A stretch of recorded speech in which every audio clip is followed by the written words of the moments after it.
Hello， 大家好，我是 George。旅行清单呢，每个人都有不同的版本。有人想要尝遍美食，有人想挑战高山，走往世界各地。而我最想做的呢，就带大家一起来走遍世界。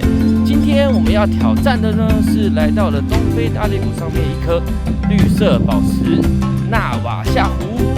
纳瓦夏，你到了，你到了。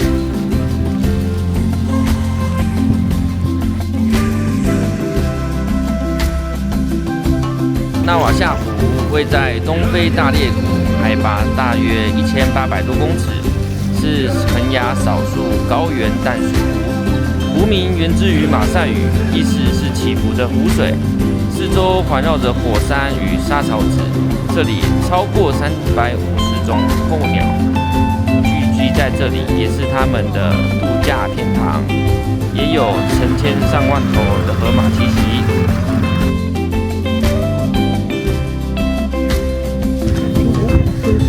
接下来呢，我们来到了新月岛，这里是一个私人的保护区。